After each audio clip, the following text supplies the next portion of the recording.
Google Cloud Associate Engineer certification. What strategy should an Associate Cloud Engineer adopt to persist data across pod restarts and ensure data is not lost when deploying a stateful application on Google Kubernetes Engine, GKE? A. Utilize Kubernetes transient storage. B. Combine GCE persistent disks with persistent volume and persistent volume claim resources. C. Save information in the local file system of the container. D. You can utilize memory-based storage choices, such as memcached.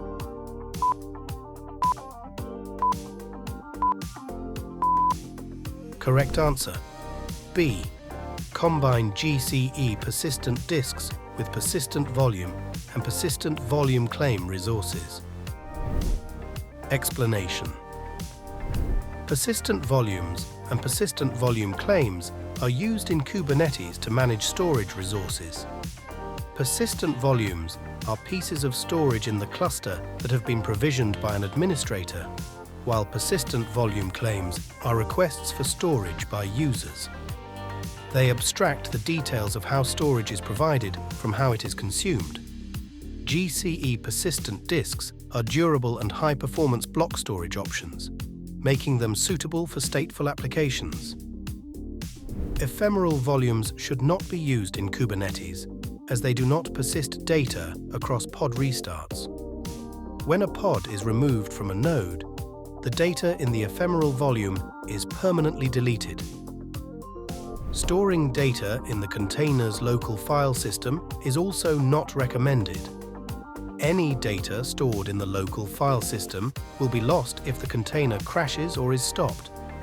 This storage option is ephemeral, similar to ephemeral volumes in Kubernetes. Using in-memory storage options like memcached is not suitable for persisting data across pod restarts. In-memory storage is ephemeral and intended for caching frequently accessed data to enhance application performance rather than for durable storage. Keywords. Persist data across pod restarts indicates the need to ensure data persistence during pod restarts in GKE. Ensure data is not lost highlights the importance of data integrity and preventing data loss.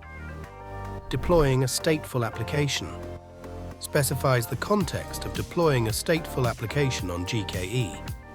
Subscribe and follow us.